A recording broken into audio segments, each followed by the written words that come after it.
Obviously, a big game. Anytime you have rivalry games, they're huge. Just for everybody, especially when you have an in-state rivalry game. A lot of bragging rights for all the fans, and people take a lot of pride in winning the game and having that the bragging rights for that year. So I think our guys understand how important this game is, and how much it means to the fan bases and of both schools, and what a big game it is for all of us. So we're going to come back, have a great week of practice.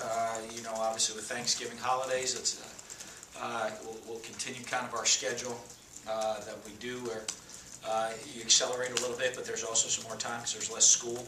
When school gets out of, we get out of having classes later in the week, so we'll tweak the schedule around a little bit that way, and hopefully have a great week of preparation and go follow it up with a great performance on Saturday.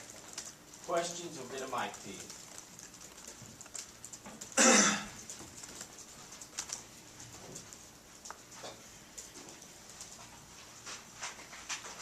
Nick's first A goal as a quarterback, what have you seen from him when you look in the final game of the regular season from where he came from in the spring, where he was trying to compete to win the starting job? Well, I think he's progressed, done a very nice job within his progression, and you watch him just being more comfortable making throws, making his reads, going through things, playing with a little bit more confidence, with discussions when he comes off the sidelines, a little bit more confident in what's going on the field. And with the quarterback position, all of that just comes with time when you're developing as a quarterback.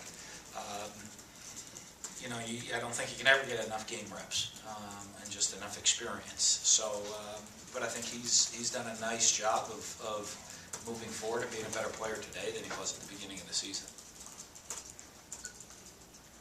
Rich has always been the leader for the linebacker group over the past few years. What have you seen from juniors like Diz Harris and J.T. Gray and their development and what their future might be? They're coming along. Both of them, they both have different routes on their career. J.T. having to play as a true freshman a little bit, he had accelerated that way, and Dez suffering through some injuries in his career. But, both of them are great attitude, hard-working guys, and so expect them to continue to progress. And we need those guys. They're the leaders of the future. They're the leaders for us for next year. So we need those guys to step up and be ready to be leaders next year. When you went back and watched the film, what issues did you see from the defense on Saturday? Was it schematic or was it personnel? A little bit of both? Yeah, there was a lot of issues everywhere. We didn't fit right. Misalignment, some poor communication, missed tackles. So just not a very good performance. Coach, over the last couple of weeks, what do you see on Jay Patterson and how well he's managed the offense for Ole Miss? Yeah, he's coming along. I think he graduated early, so he got to go through a spring practice, got to go through a training camp, got to go through a season, and got his opportunity to get on the field. And like anybody, anytime you're given an opportunity, you want to make sure you do your best to take advantage of it. And I think he's done that.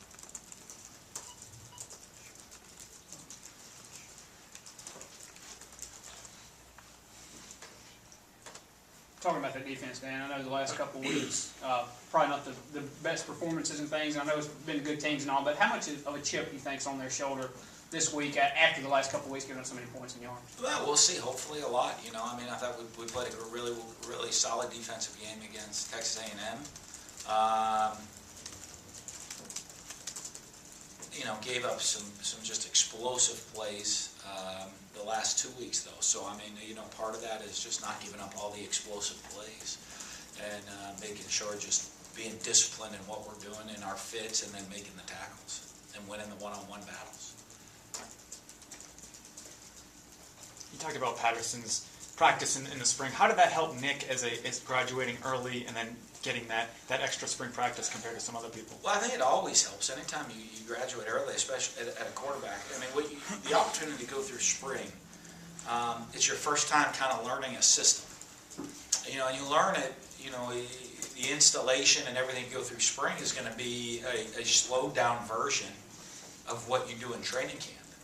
So by getting the opportunity to go through a spring, you're kind of starting to learn the language. I mean, a lot of this stuff is, you know, it's new concepts, it's a new speed, it's a different game than what you're playing in high school sometimes, and then you're learning a new language and how to deal with it all, and you get a little bit of a slower process going in springtime to kind of digest it. And what it allows you to do then is over the summer, as you're doing summer studies and preparing for the season, you've kind of already learned it once, and then when you get into training camp, you learn it a second time, and you're actually starting to feel comfortable and know what's going on. I think a lot of times, you know, that first spring for young players, I mean, they're just trying to survive and just trying to figure out what exactly is going on, but all of a sudden they get into a training camp after having a spring. When you go to install it, it's their second time kind of learning it, and they start getting a grasp of it. Rod Green, I think, started the last couple games for y'all at tight end. What have you kind of seen from him? What did you do in practice maybe to get that starting spot over Justin Johnson? He's just done a great job, you know, in his performance and grading out of practice. Justin's still done a good job, and they both play. So, but Rod, I think, really just stepped up his game. It made plays for us, and you know, in the run and the pass game. You talked about a lot of misfits against Arkansas, especially against the run.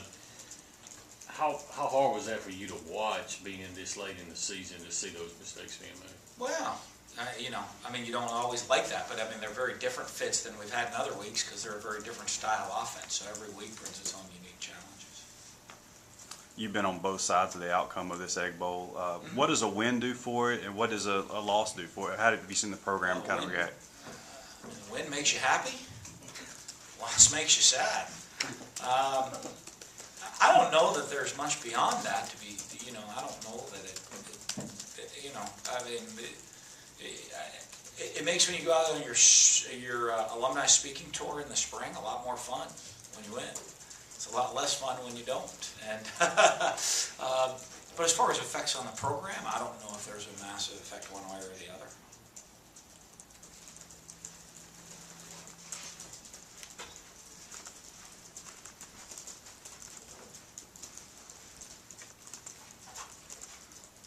Kind of jumping off of that, how is this matchup where both teams are kind of fighting for the postseason with a potential win compared to maybe 14 where there was an Orange Bowl and maybe a Sugar Bowl in the balance? You know, I think the game, I think, you know, one of the things that's happened, not to downplay the importance of the actual game itself and what it means to people, but I think, you know, there's been times where really this is all there was just this game. I think over the last couple of years, both programs have done a great job of raising their level of play and what they have to play for, and all of a sudden, you know, that both teams have been playing for bigger things, and I don't mean to say that to lessen the importance of this game, but I think just how the successes that both programs have had over the last couple of years it has not made this game maybe as much of like an all or nothing game that it maybe used to be for both schools. Ole Miss has had their own share of struggles this year in certain areas. What do you see from them that makes them dangerous in your mind? You know, I mean, they're like everybody in this league. I mean, you got to come up and play your A game. I think, you know, they've been having to deal with some injuries. We've dealt with tons of injuries all year long, and you know, I think the depth of teams in this league is what makes it so tough, especially the West. And you know, you see it that I think they're an excellent football team. Had played a tough schedule. You come out and, you know, I mean, you know, a mistake here or there. You know, I'm sure if you look back, if they said, hey, we could change 3 plays on our season, we'd have a very different record. I mean, I know we can say that if I just changed 3 plays on our season, we'd have a very different record right now. You know, and I think that margin for error when you're playing in the SEC West is so small.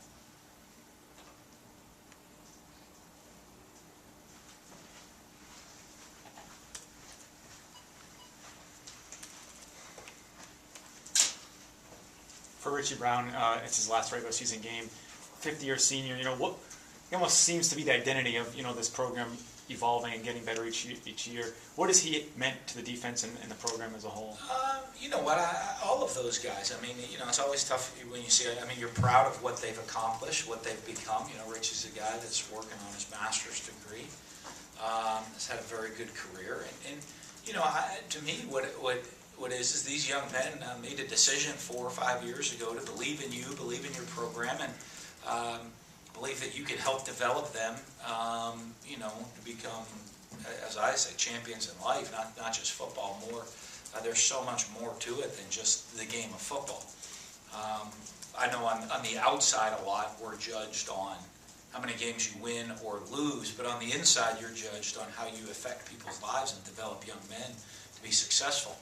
And so I think I take a lot of pride in that, and Richie's a guy to me that shows that he believed in us, he believed in our program. He's had a very successful career as a football player on the field, and a very successful career off the field with all the community service work that he'd done. He's now married, he has an undergraduate degree and working on an MBA, and is going to be very successful, not just in the short term, but in the long term of life, hopefully. I think Freeze said that Evan Ingram was questionable for this week, but if he does get to play, what kind of problems does he present, and do you consider him a tight end or a wide receiver? Well, that's the thing, is he's a tough matchup. And, anytime, I think, if you look, offensive coaches, and they do a great job with their offense, is trying to, you're always trying to create your mismatches. How do I get my player, on your player? When you have a guy that is a multiple position player, they're tough to match up with, because, he can do the things he needs to do as a tight end physically, but, has the athleticism of a wideout. So, that's what makes it a tough matchup. If you try to match him up as a wideout, he's got size on you and physicality on you. If you try to match him up as a tight end, he's got, a lot of athletic edge on people. And they do a good job moving him around and taking advantage of his skill set. Coach, looking at Ole Miss on defense, what stands out about them? What have you seen in the film? Well, they're still, they've been athletic. They're a very athletic team. They get after it. Their defensive front gets after it with a great deal of speed. And they're athletic. The linebacker position. They're not the biggest team in the league, but they certainly. I don't think that's really their style. Their style is to play a very aggressive, fast, speed-oriented defense, and they put a lot of speed on the field. Any update on Brandon or any of the guys we missed last week, if they'll be available this week? Yeah, Brandon, we expect to be back for the game this week. So hopefully Logan's better by the end of the week. We'll know there'll be more of a game time decision for Logan. But Brandon, we expect him out of practice again today.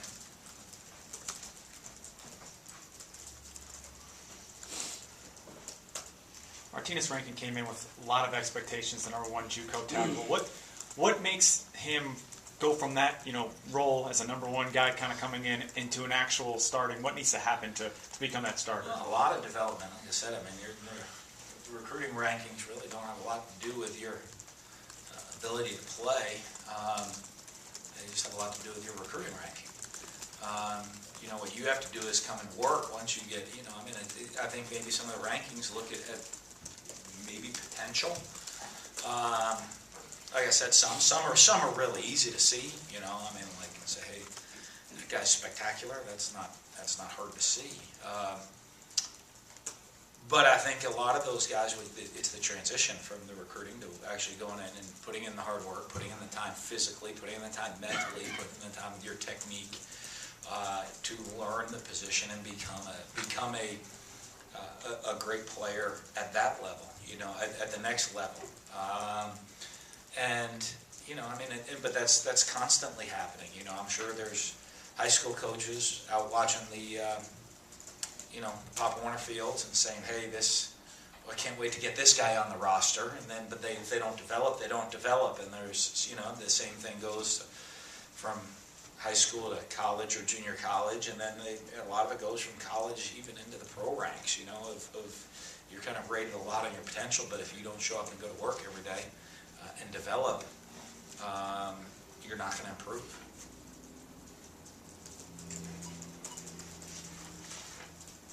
This will of course be your 8th Egg Bowl, I guess. Do you It's a lot. do you think you approach the game any differently now than you did say 8 years ago? Is there anything at all that changes in your approach to it and stuff?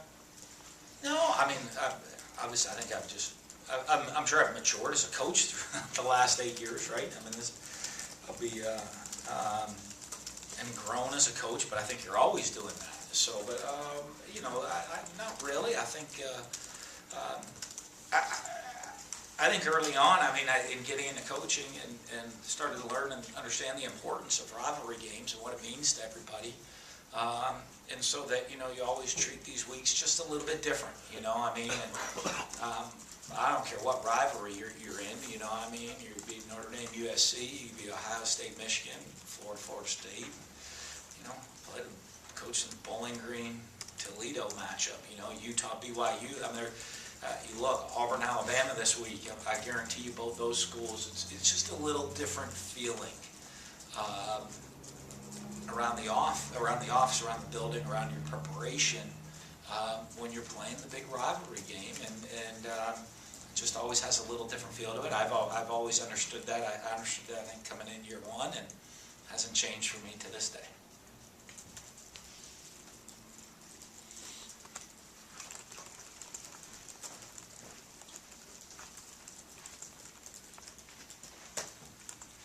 There's an outside chance that the bowl eligibility is still there with the APR and the 5 and 7 teams maybe getting there. Do you talk to the team, or how much do you tell them about that, or is that just kind of the rearview mirror? No, because it's not something we can control. So I try not to worry about things you can't control.